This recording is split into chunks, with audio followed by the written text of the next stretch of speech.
बताइए, आप गृह मंत्री के तौर पर चाहे राजनाथ सिंह जी रहे हो चाहे अमित शाह रहे हो, कांग्रेस का ये आरोप है और ये फैक्ट भी बताते हैं कि ज्यादा वारदातें आपकी सरकार में हुई है। सुधांशु त्रिवेदी जी,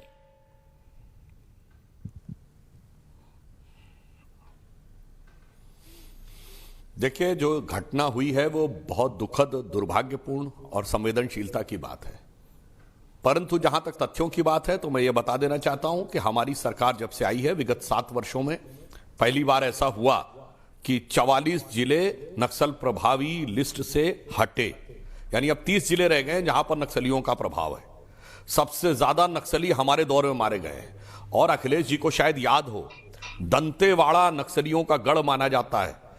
3 साल पहले की बात है जब प्रधानमंत्री जी ने वहां पर अपनी चुनावी सभा कर ली थी, चुनावी सभा नहीं, कार्यक्रम किया था, सभा की थी।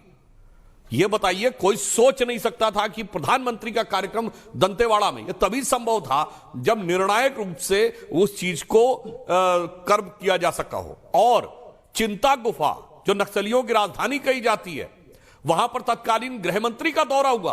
वो लोग ये कहते थे चिंता गुफा में सरकार का अस्तित्व नहीं है, हमारा अस्तित्व है।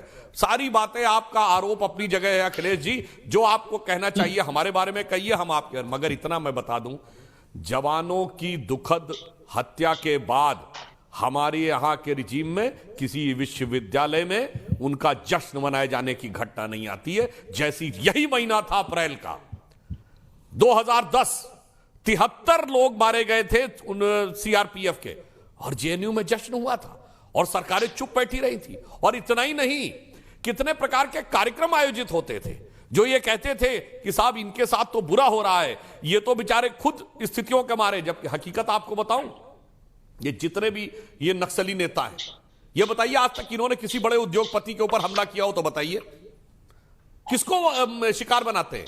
उन सीआरपीएफ और सेंट्रल पैरामिलिट्री फोर्स के जवानों के, जो किसी किसान का बेटा है तो किसी मजदूर का बेटा है, और ये लोग उनको कवर देते हैं। क्यों? पैसा लेते हैं भाई बड़े उद्योगपतियों से, तो समस्या उनसे तो पैसा लेते हैं और यहां कहते हैं। और कभी कभी कहा जाता है, एक वाक्य और कह दूं, अगर आप मोबाइल का टावर वो लोग लाइन लगाने देते, सड़क नहीं बनाने देते, और फिर कहते हैं कि वो विकास की बात कर रहे हैं।